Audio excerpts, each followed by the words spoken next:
É uma alegria para nós termos este dia separado para juntos louvarmos ao nosso Deus e agora ouvirmos a voz do Senhor. E eu convido você a abrir a sua Bíblia comigo lá no Antigo Testamento, em 2 Reis, capítulo 22. 2 Reis, capítulo 22. Nós leremos inicialmente do versículo 1 até o versículo 11. E depois o capítulo 23, versículo 1 até o versículo 3.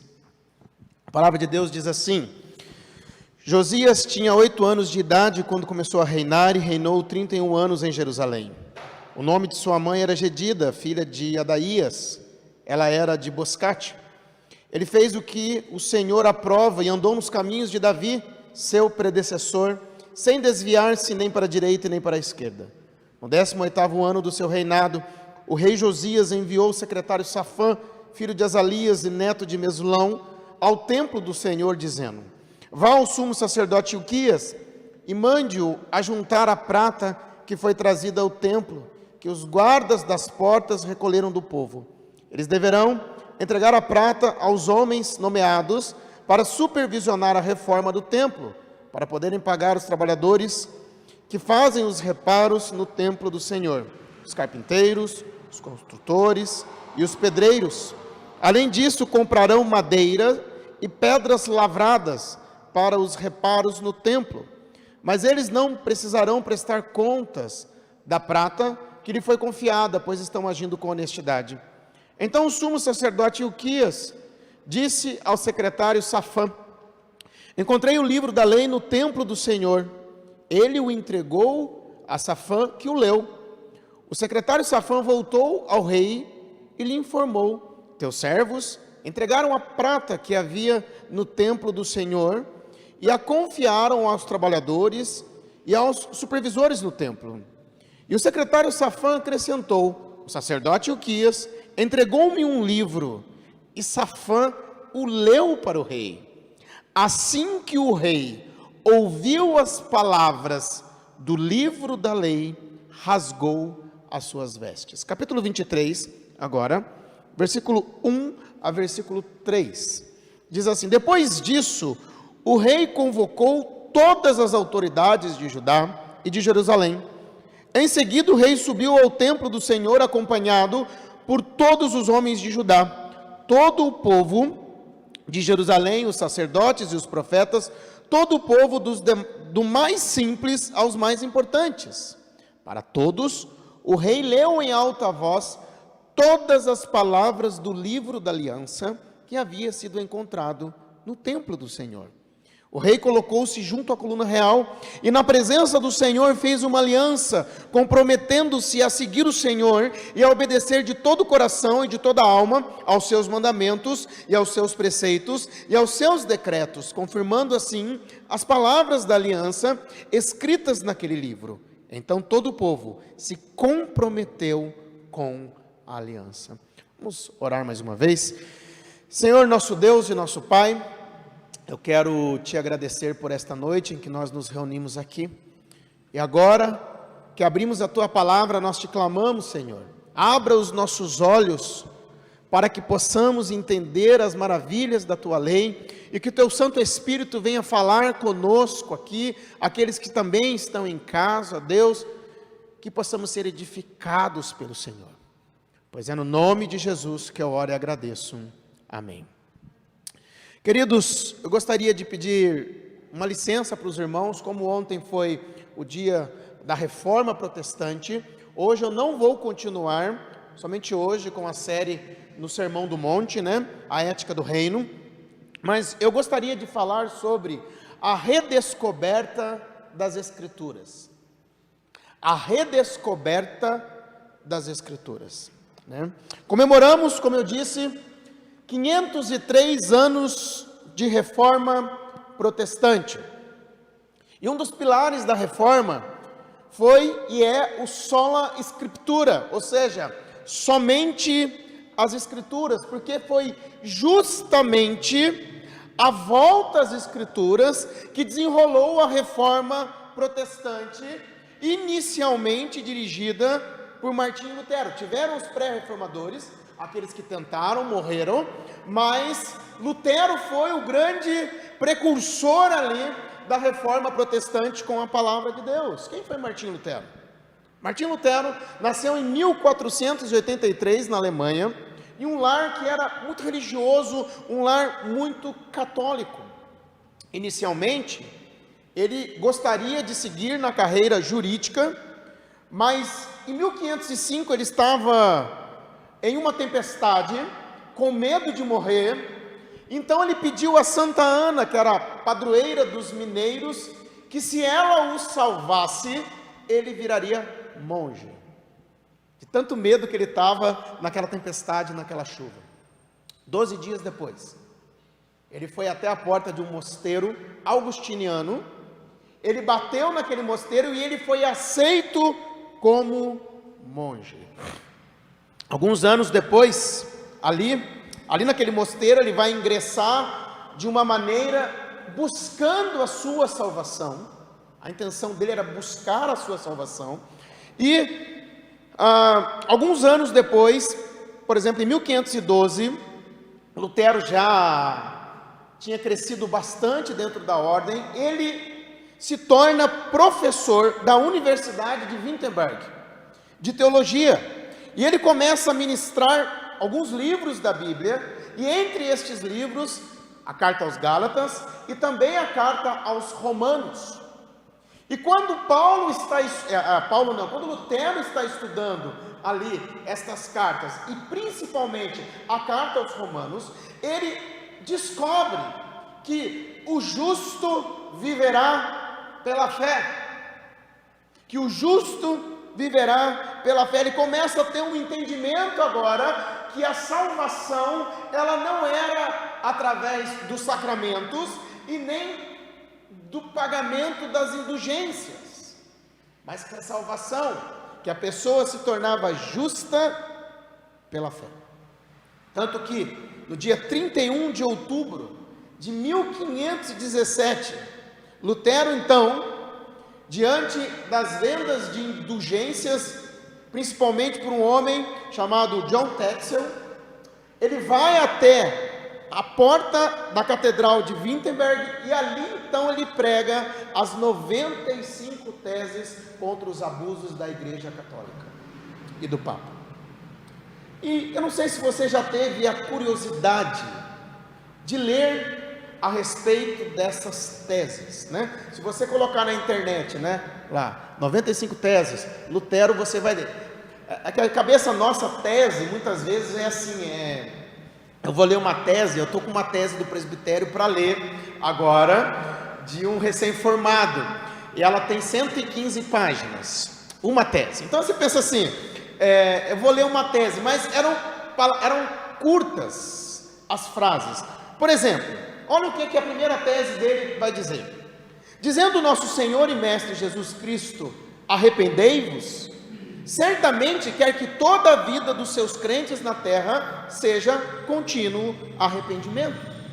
A tese 2 diz assim: e esta expressão não pode e não deve ser interpretada como referindo-se ao sacramento da penitência, isto é, a confissão e satisfação a cargo do ofício dos sacerdotes. Olha o que ele diz na tese 27, que se a gente eu não vou ler as 95 aqui, né? Senão a gente não sai daqui hoje, né? A tese 27 ele diz assim: pregam futilidades humanas quando alegam que no momento em que a moeda soa ao cair na caixa, a alma vai do purgatório, né? John Tetzel ele dizia: se você venha cá comprar a sua indulgência, e se no momento que a moeda cai no gasofilácio, no fundo dele, uma alma saía do purgatório, e as pessoas compravam a salvação delas e também de parentes. Tese 36 diz assim: todo e qualquer cristão que se arrepende verdadeiramente dos seus pecados, sente pesar por ter pecado, tem pleno perdão da pena e da dívida, perdão esse que lhe pertence, mesmo sem breve de indulgência. Então, Lutero ele vai bater de frente aqui com a Igreja Católica, ensinando que a salvação era pela fé, pela graça. E como resultado disso, ele foi convocado a se apresentar em Roma. Pouco depois ele foi excomungado da igreja, quando o Papa, quando o documento, a bula papal é entregue para ele, dizendo que ele havia sido excomungado, Lutero vai em praça pública, e ele queima em praça pública aquele documento do Papa, dizendo que ele havia sido excomungado da igreja. Então, em 1521, ele é convocado para uma assembleia, chamada Dieta de Worms, ou Worms. E no dia 17 de abril daquele ano, às 16 horas, ele estava diante do imperador Carlos V, que tinha apenas 19 anos de idade. Também havia bispos da Igreja Católica, havia autoridades ali do governo alemão e do governo da região ali da Saxônia, e foi feita uma pergunta para ele. Foram colocados vários livros na frente dele, e perguntaram se aqueles livros que estavam ali eram dele. Ele disse que sim. E fizeram uma nova pergunta para ele, e ele só podia responder sim ou não, se ele se retratava. Você se retrata? Ele falou, me deem 24 horas para orar e pensar. No dia seguinte, Lutero volta à presença daqueles homens. Imaginem, autoridades, imperador católico, bispos, naquela época era fogueira. Ele volta diante das autoridades e foi feita a mesma pergunta para ele. E olha a resposta de Lutero. A menos que eu seja convencido pelas Escrituras e pela razão pura, e já não aceito a autoridade do Papa e dos concílios, pois eles se contradizem mutuamente. Minha consciência é cativa à palavra de Deus. Eu não posso e não vou me retratar de nada, pois não é seguro e nem certo ir contra a consciência. Deus me ajude. Amém. Diante daqueles homens, Lutero vai dizer que ele não se retrata, porque a consciência dele estava cativa à palavra de Deus, e que ele não iria contra a sua consciência. E a partir daquilo, a reforma ela começa a se deslanchar por toda a Europa, por todo o mundo, levando a palavra de Deus. Em contraste com a Idade Média, em que a arte sacra, ela é considerada a Bíblia dos ignorantes. Há pouco tempo atrás, eu estive com o João Davi, com a Thaís, com o Lucas, na Catedral da Sé, e explicando para ele que as catedrais, elas têm história. Pode olhar os vitrais. E, antigamente, a arte sacra, ela era considerada a Bíblia dos ignorantes, porque as pessoas não liam. As pessoas não conheciam a palavra de Deus. E então, em contraste, agora os reformadores, eles passaram a incentivar a educação para que as pessoas pudessem ter a Bíblia na mão. Quantos morreram para que as pessoas pudessem ter a Bíblia na mão? Quantos arriscaram os seus pescoços? O próprio Lutero mesmo, ele teve que se esconder depois disso. Ele vai para um castelo, onde ele fica escondido durante 2 anos, e ali escondido ele vai traduzir o Novo Testamento para o alemão.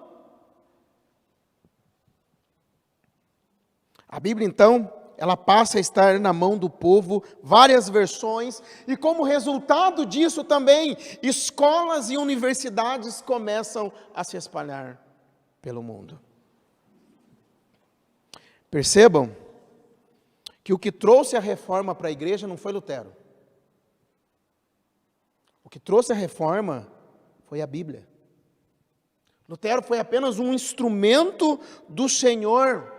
Ele foi um instrumento na redescoberta deste livro maravilhoso que é a Bíblia Sagrada. Veja só uma declaração de Lutero, que interessante. Diz assim: quando eu estava com 20 anos de idade, eu ainda não havia visto uma Bíblia.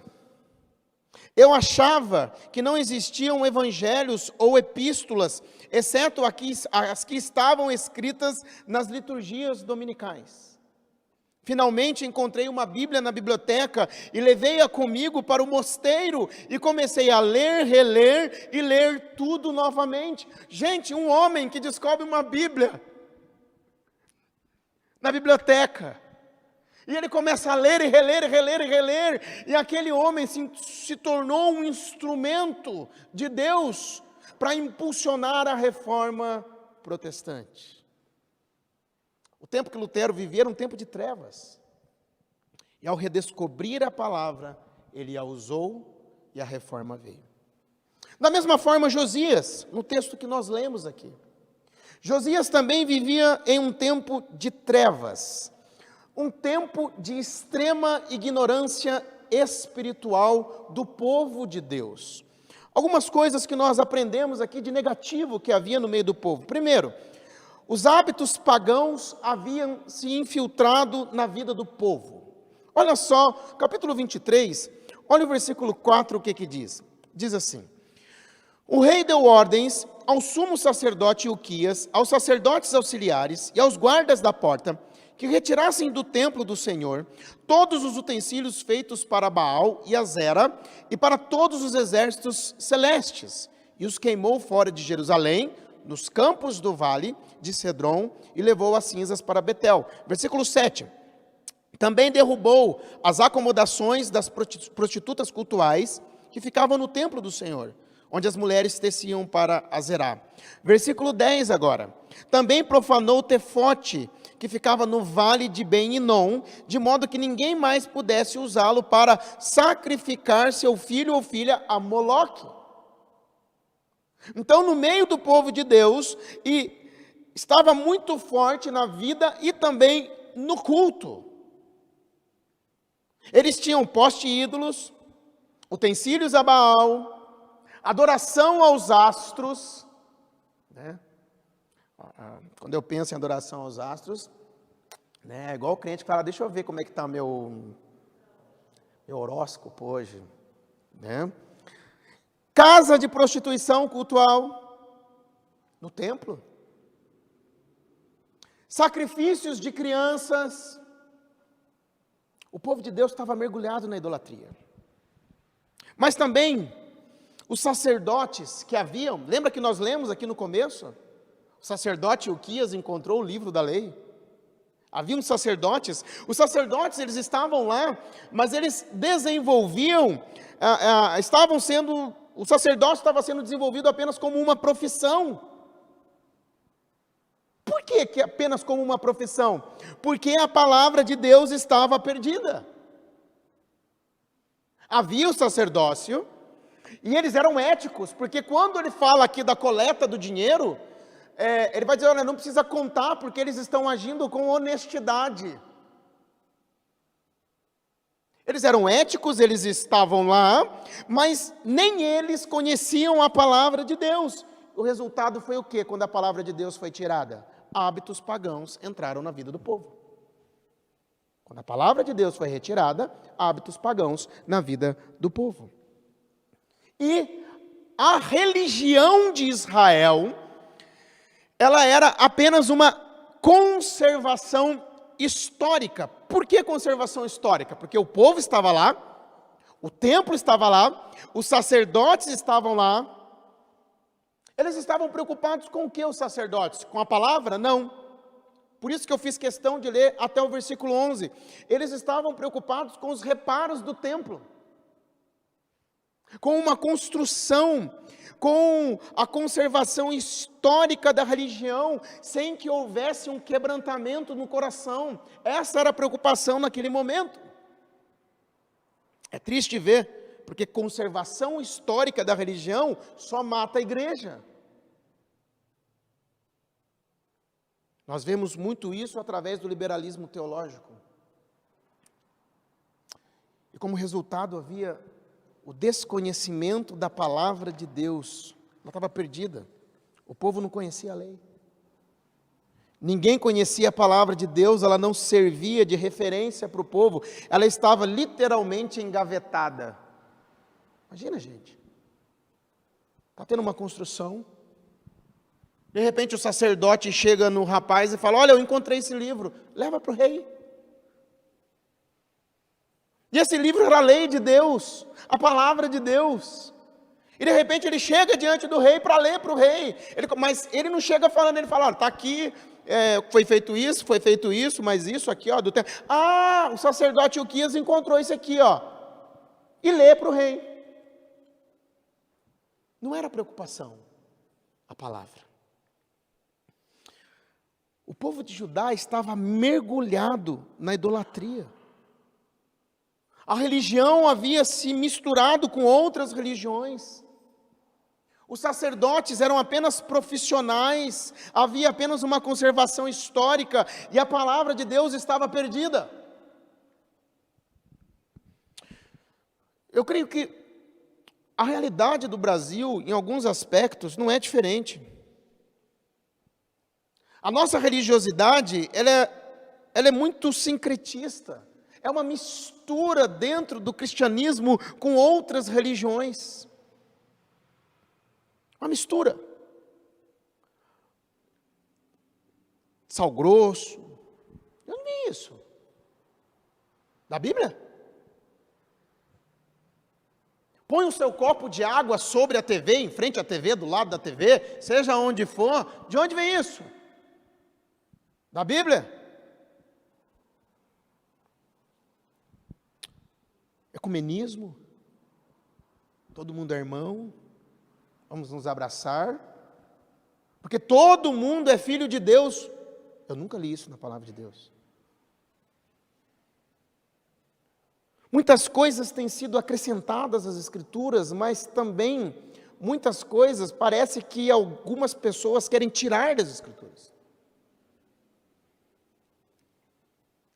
Isso quando o Evangelho, alguns fazem dele o Evangelho das minorias ou dos oprimidos. O Evangelho não é para todos, é só para quem está passando por opressão. Além da teologia liberal que tem se espalhado pelo Brasil. O que é teologia liberal, pastor? Teologia liberal é quando um líder, ele entende que a Bíblia, ela contém erros, que ela não é toda a palavra de Deus. Acha, por exemplo, que o dilúvio, a criação de Adão e Eva são mitos. Quando a pessoa começa a ter esse entendimento das Escrituras, o resto... essa é a posição de Paulo, não é a posição de Cristo. Começa a separar as coisas e quando eles fazem isso, eles ganham adeptos de imediato. Mas o que acontece? Quando não se prega novo nascimento, salvação, que o Evangelho de Cristo reestrutura, a próxima geração se perde e a igreja morre. É o que aconteceu na Europa. Entrei em catedrais e catedrais e mais catedrais vazias. Eu lembro que eu estava na Escócia, conversando com um filho de um pastor, ele falou: pastor, na semana passada, derrubaram uma catedral presbiteriana aqui na esquina, porque não tinha ninguém na igreja, e a conservação é muito cara, e o que é que mata? Liberalismo. Tira-se as Escrituras, entram-se ideias que não são da Bíblia, não prega-se mais o novo nascimento, o Evangelho vira um Evangelho social, a igreja morre.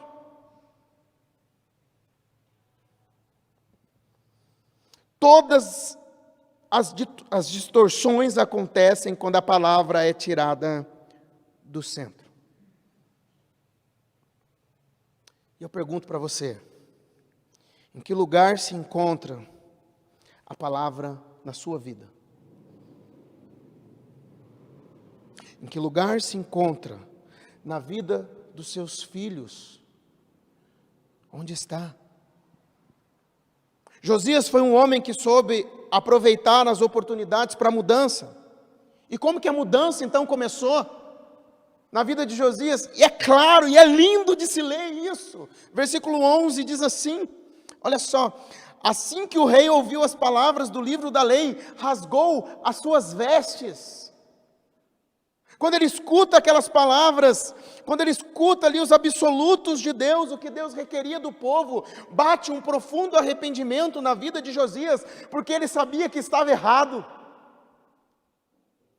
Olha o que diz capítulo 23, versículo 25 a respeito de Josias, diz assim: nem antes, nem depois de Josias, houve um rei como ele, que se voltasse para a lei de todo o coração, de toda a alma e de todas as suas forças, de acordo com a lei de Moisés. Não houve um rei que se dobrou diante da palavra como ele se arrependeu na palavra.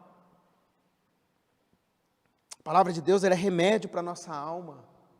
A palavra de Deus, ela é o próprio Deus falando conosco, que parece que muitas pessoas não creem mais nisso. Salmo 19, versículo 7, a lei do Senhor é perfeita e restaura a alma. Revigora, restaura. E alma aqui não é dividir o corpo em alma, espírito e corpo. Alma aqui é a vida, é o todo da pessoa. A lei do Senhor restaura a vida do ser humano, é a lei. Porque ela penetra. Olha, Hebreus 4:12.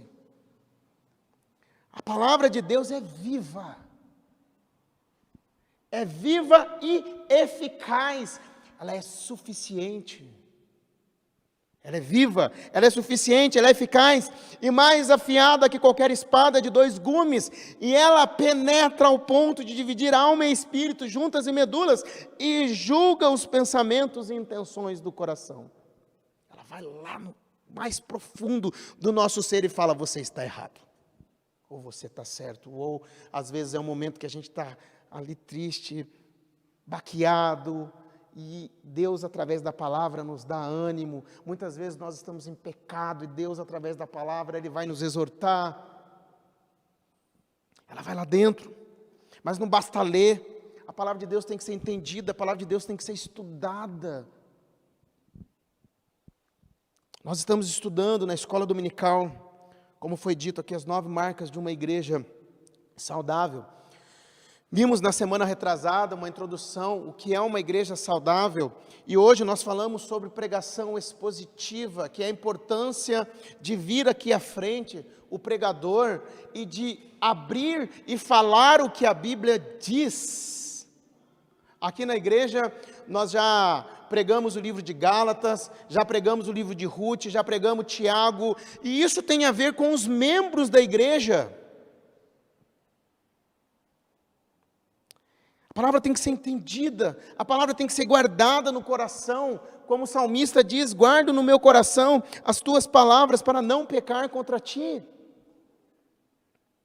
É a palavra de Deus que capacita a igreja a estar no mundo. Quando o Senhor Jesus estava orando pela igreja, lá em João capítulo 17, Ele está orando por nós, Ele está orando pela unidade da igreja, Ele está orando porque nós não somos deste mundo. Ele diz o seguinte: santifica-os na verdade, a tua palavra é a verdade. Então a santificação do cristão, ela vem através da palavra. Tira-se a palavra, não vem santificação. A mudança começa pela palavra, porque a palavra de Deus trouxe arrependimento, como foi lido aqui na vida de Josias. Ela confrontou Josias, a ponto que Deus, pelo arrependimento dele, nós não vamos ler aqui agora, senão vai ser muito tempo, Deus manda chamar o profeta Josias para dizer o seguinte: viria um castigo sobre a nação neste momento, porque o povo seria levado para o cativeiro, por causa dos seus pecados, mas por causa de Josias, não veio, naquele momento, naquela geração, a mão de Deus sobre o povo, e que Josias morreria em paz, porque ele se humilhou diante do Senhor. Que transformação a palavra de Deus trouxe, quando Josias ouviu a palavra e se arrependeu. A palavra, ela é um espelho que mostra quem nós somos. Aconteceu de você ouvir uma pregação e falar assim: poxa, parece que o pastor está falando comigo. Parece que eu fui na igreja, o pastor fala, às vezes para bênção, às vezes também para bater mesmo. Eu já vi gente falar assim: olha, eu não vou mais naquela igreja não, porque contaram a minha vida para o pastor. Não é a palavra. É a palavra. palavra ela traz um arrependimento, ela aponta o nosso pecado e como nós precisamos dela. E Josias estava vivendo apenas uma religiosidade, o povo estava vivendo apenas uma religiosidade. 1 João 2, versículo 6 diz assim: aquele que permanece nele, em Cristo, né? Esse deve andar assim como ele andou. Como que nós temos andado? Mas a palavra ela traz um compromisso também com a proclamação e com a obediência. A primeira coisa que Josias fez, ele mandou chamar o povo, todo mundo. Cara, isso é lindo demais. Ele manda chamar todo mundo. A NVI, ela diz assim, do mais simples ao mais culto. Mas a atualizada e o entendimento no hebraico, e eu prefiro ficar com esse entendimento da versão atualizada, é que ele mandou chamar do menor ao maior. E eu vou explicar por que isso. E o menor ao maior aqui é desde crianças até pessoas mais velhas. Essa é a ideia aqui no texto. Tanto que a NVI, quem tem NVI na mão aí, pode olhar que tem uma notinha lá embaixo, explicando a respeito desse versículo. Ele manda chamar do menor ao maior. Para quê? Para compartilhar a palavra de Deus com todos. Para que eles ouvissem a palavra de Deus. Né? E o AF leu aqui na introdução do culto, quando Esdras e Neemias fizeram o mesmo. E olha só, quero ler de novo Neemias 8, 8 e 9. Olha o que diz. Leram o livro da lei de Deus, olha a pregação, interpretando, explicando. Não é o que a gente faz aqui? Interpreta e explica, a fim de que o povo entendesse o que estava sendo lido. Então Neemias, o governador, e Esdras, o sacerdote e escriba, e os levitas que estavam instruindo o povo, disseram a todos: este dia é consagrado ao Senhor Deus, nada de tristeza e de choro, pois todo o povo estava chorando enquanto ouvia as palavras da lei. Gente, imagina o povo chorando enquanto ouvia o que a palavra de Deus diz. E Josias fez o mesmo. Só que Josias foi um tempo antes disso daqui. Ele manda chamar o povo e ele lê desde o menor até o maior. E qual foi o resultado disso? O resultado foi que o povo fez uma aliança em seguir ao Senhor de todo o teu coração, de toda a sua alma. O povo acordou que estava andando de maneira errada. E o povo fez um compromisso em obedecer a palavra de Deus. Resultado disso é que gera um repúdio pelas obras das trevas. Começa a haver santidade na vida do povo, pelo menos naquela geração. Eles vão acabar com a idolatria, eles vão desfazer os postes ídolos, remover as colunas, queimar carros que tinham sido consagrados ao sol, tirar os postes ídolos do templo, ou seja, começa uma limpeza na vida deles, na vida do povo e na vida religiosa. O que está errado? Uma limpeza geral. Lembra que eu disse que a palavra de Deus ela é um espelho? A semana passada eu preguei sobre se o teu olho direito te faz pecar, arranque-o. Se tua mão direita te faz pecar, arranque-a. Ou seja, o pecado, a gente não pode conversar com ele, negociar com ele. Se tem coisas erradas na nossa vida, nós precisamos arrancar. Nós precisamos tomar uma medida drástica, porque senão nós vamos continuar com aquilo. E pior que os dias de hoje, quando o pecado é confrontado, uma das primeiras coisas que nós ouvimos é: mas pastor, Jesus não faria isso. Jesus era amor, né? Cria, Senhor, deixa eu construir o meu Jesus aqui, está aqui meu Jesus. Aí na hora que a palavra me confronta, não, Jesus não faria isso. Jesus é amor. Jesus excluiria uma pessoa? Excluiria. Ele ensinou a igreja a excluir quem está em pecado. Mateus 18, leia lá.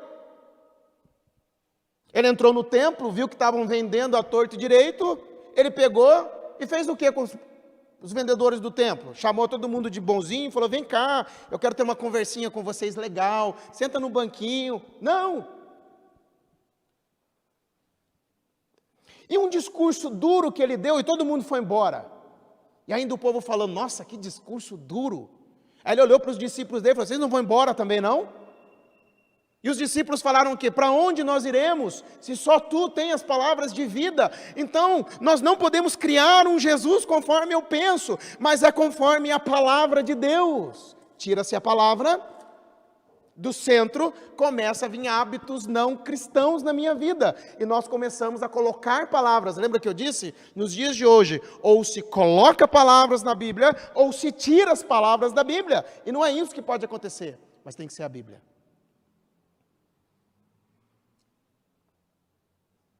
E isso gera um compromisso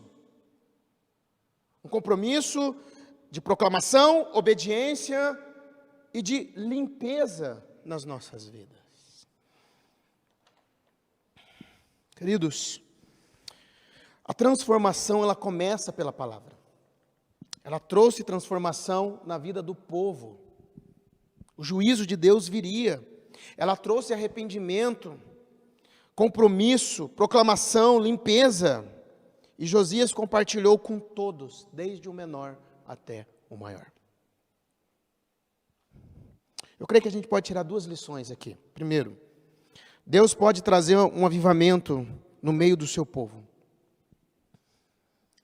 De uma maneira que o povo possa gozar um tempo de paz. Às vezes a gente olha para os nossos tempos e diz assim: não tem mais jeito. Sim, tem.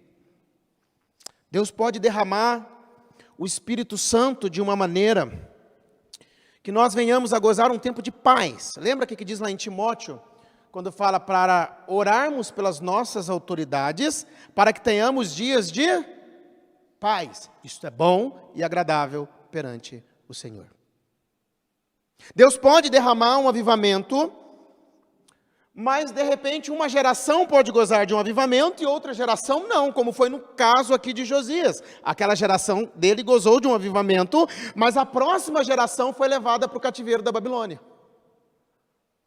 E ficaram lá 70 anos, até que eles retornaram. Mas na outra geração, Esdras e Neemias também trouxeram um avivamento para o povo. A Bíblia vai se calar 400 anos, nós não sabemos se ali houve avivamento, creio que não. Mas quando Jesus vem, começa uma transformação, ele começa a pregar o Evangelho, pessoas começam a se arrepender, multidões começam a seguir Jesus, milagres começam a ser feitos, mas quando Jesus ele morre e ressuscita, em Atos 2 começa um grande avivamento, 3.000 pessoas se convertem, 5.000 pessoas se convertem, e começa a crescer a igreja. A igreja se desvia da palavra. Lembra que eu sempre falei? É a palavra. Com Josias, o povo estava sem a palavra, volta para a palavra. Neemias, volta para a palavra. Atos, o que está sendo pregado? A palavra. O Antigo Testamento está sendo pregado e os discípulos, os apóstolos, estavam recebendo de Cristo aquilo que eles iam escrever, que era o Novo Testamento. A igreja começa a se desviar. Então a reforma traz a igreja para onde? Para a palavra. E começa um avivamento. Aí, pós-reforma, eles se esfriam. Aí começam os movimentos. O movimento dos morávios, o maior movimento missionário da história. Quando você vê o puritanismo, também é um grande avivamento, mas quando os puritanos, os primeiros, chegam nos Estados Unidos, eles esfriam na fé completamente, mas a próxima geração se levanta. Então nós estudamos a respeito do grande avivamento que acontece nos Estados Unidos nos tempos de Jonathan Edwards e George Whitefield. Na Inglaterra, os irmãos Wesley.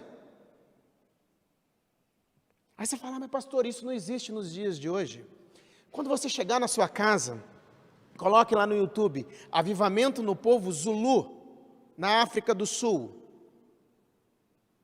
E vocês vão ver o impacto de um avivamento na vida de um povo. Eu sentei para assistir esse vídeo com o João Davi. O João Davi, meu filho de 10 anos, ficou em lágrimas, vendo o poder do Espírito Santo derramado na vida de um povo.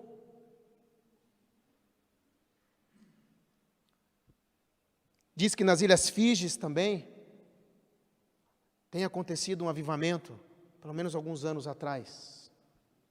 Deus pode derramar tanto, mas se Deus não derramar, Ele pode fazer na sua vida algo pessoal. Quando você se dobra diante da palavra de Deus.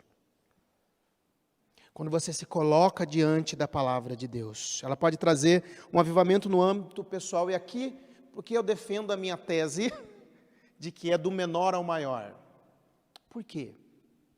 Porque enquanto Neemias lia a lei, Neemias não, quando Josias estava ali diante do povo, e a lei era lida, tinha crianças ali.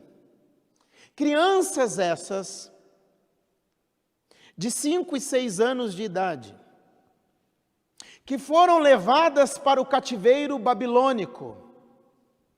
E entre estas crianças estavam Daniel, Sadraque, Mesaque e Abidnego. E quando eles chegaram lá na Babilônia, eles não se venderam, mas eles foram bênção mesmo estando lá. Mas o que preservou a vida deles? A palavra. A palavra. É tempo de mudança, mas ela só acontece com a palavra. A palavra que nos capacita a estarmos aqui neste mundo, nós precisamos entender isso. Santifica-os na verdade. A tua palavra é a verdade. A palavra de Deus não tem verdades. A palavra de Deus não contém verdades. A palavra de Deus, ela é a verdade. Entendeu a diferença? Ela é inspirada, toda inspirada, toda e útil. Em vários momentos da história, ela trouxe transformação, seja na vida do povo, seja no pessoal. Porém, nós precisamos aprender da palavra em espírito devocional. Por que eu digo em espírito devocional? Eu preciso orar para que, como Davi disse, abra os meus olhos para que eu entenda as maravilhas da tua lei. Mas para isso, eu preciso ter minha vida devocional, eu preciso participar do dia a dia da igreja, eu preciso participar da escola bíblica dominical da igreja, eu preciso participar de grupos da igreja. E o que me impede de participar? Porque se eu não sou alimentado, a minha fé também não é alimentada. E se minha fé não está sendo alimentada, a palavra está sendo tirada. E facilmente as coisas do mundo vão começar a me corromper. Então eu vou olhar para a palavra de Deus e vou começar a dizer o quê? Bem, não é bem assim. Não é bem assim. Nós precisamos estudar a palavra com espírito devocional, dizendo para Deus, me ajuda a entender, sim, de maneira correta, como aplicar o Antigo Testamento, como aplicar as coisas difíceis da palavra de Deus. Deus levantou mestres na igreja para isso. Nem todo mundo tem um dom de mestres, mas os mestres estão na igreja para ensinar o povo.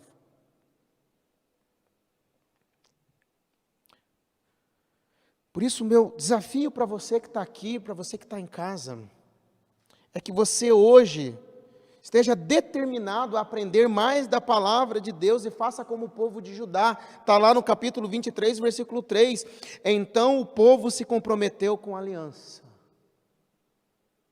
Se comprometeu. E às vezes comprometer vai precisar, sim, tomar medidas drásticas. Vai precisar, nossa, eu vou ter que abrir mão. Sim, abrir mão. Negue-se a si mesmo. Quem quiser ser o meu discípulo, negue-se a si mesmo. Talvez eu vou precisar negar algum tempo a mais de sono, talvez eu vou precisar negar alguma saída com alguns amigos para entrar em outra questão aqui, para poder participar de estudos, negar a si mesmo. Existe algo no Evangelho que é óbvio, é a negação. Eu lembro que quando eu era criança, os pastores de púlpito reclamavam dia das mulheres e dos homens também, que ficavam em casa assistindo novela dia de semana, né? Eu espero que isso seja algo passado, né? Tipo, tá rolando reunião de oração, a pessoa está lá assistindo novela. É pecado ou não é? Depois fala, nossa, eu preciso tanto de oração, minha vida não vai bem, Deus não... Mas você pode orar para tudo que é coisa, é isso, gente. O futebol também. Eu não vou na igreja quarta-feira porque tem futebol. Campeonato Brasileiro, Campeonato Paulista. Eu sou flamenguista, eu estou aqui com o coração doído, rasgado. O Flamengo perdeu de 4-1 para o São Paulo, né? Podia estar lá debaixo da cama, escondido, com vergonha. Não, estou aqui. Até porque eu sou pastor.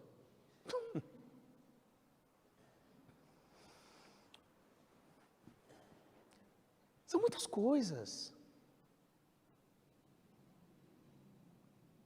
A gente precisa da palavra de Deus e se comprometer. E a descoberta das Escrituras trouxe transformação. E tem sido assim durante a história. Essa é uma tese incontestável. É uma tese incontestável. A verdade da palavra de Deus, que onde ela entra, ela transforma.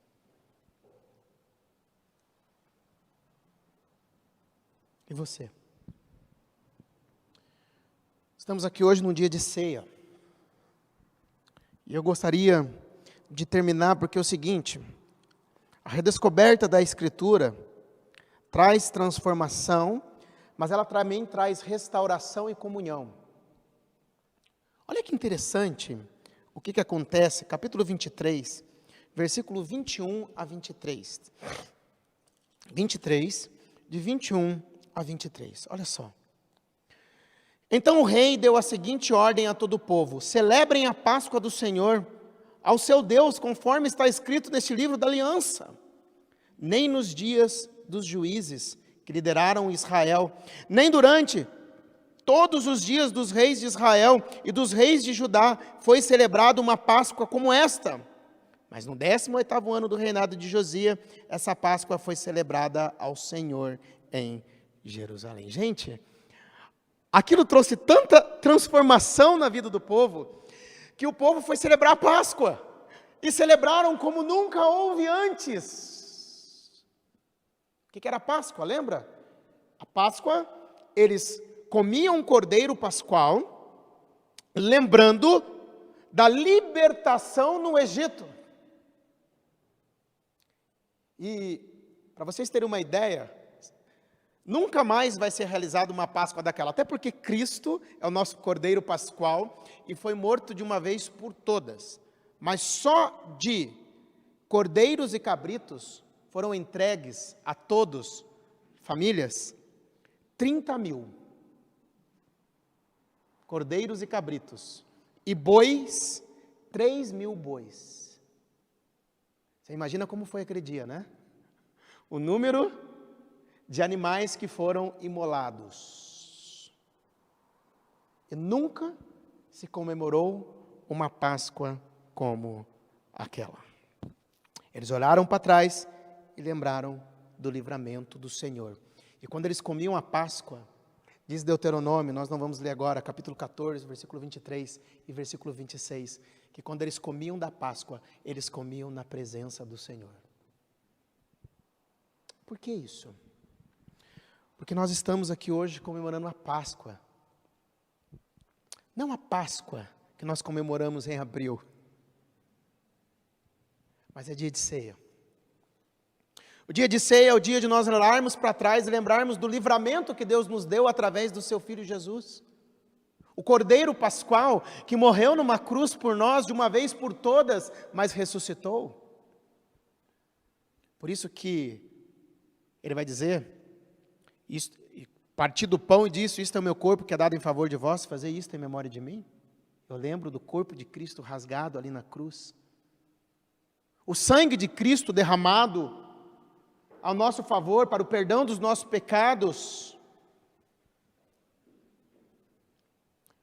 Quando o sangue, o suco nós bebemos, nós lembramos do sangue que foi derramado, e nós fazemos isso em memória também. Mas assim como o povo comia na presença do Senhor, nós também comemos na presença do Senhor, porque a mesa é dele. E se a mesa é dele, ele é o anfitrião. Cristo está presente na Santa Ceia. Santa Ceia não é apenas simbólica, mas tenha a presença espiritual de Cristo na ceia. E até quando nós vamos fazer isso? Já fazemos isso há mais de 2000 anos. Nós vamos fazer isso até o dia em que Jesus vai voltar. Por isso, eu gostaria de chamar os presbíteros para virem aqui à frente, convidar neste momento para que você baixe sua cabeça e que você pense como está a sua vida. Como que você está diante de Deus? Como que você tem tratado a palavra de Deus? Você que está em casa, apesar de desse momento não participar da ceia, mas também que você pense como está a sua vida com Deus, com a palavra de Deus também.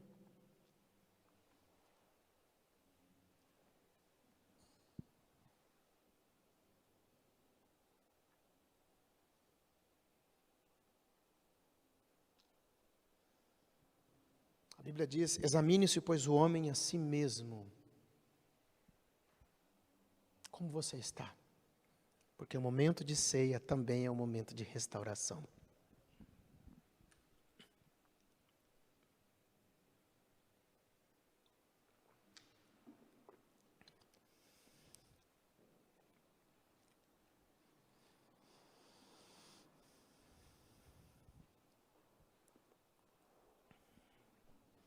Pai Celeste, nós te agradecemos por esta noite em que nos reunimos aqui, em volta da Tua Palavra, para louvarmos ao Senhor e também ouvirmos a Tua voz. Edifica a Tua igreja, ó Deus, edifica o Teu povo. Ajude-nos, ó Deus, a estudarmos mais da Tua Palavra, a crescermos mais na Tua Palavra, a aprendermos mais da Tua Palavra. Coloque este ânimo no nosso coração, ó Deus. Trabalha no meio do Teu povo, ó Pai. Nesse momento de Santa Ceia também, nesse momento em que estamos aqui como igreja, em comunhão, nós consagramos estes elementos, o pão e o suco, assim como Jesus também consagrou. Obrigado, ó Pai, pois é no nome de Jesus que eu oro e agradeço. Amém.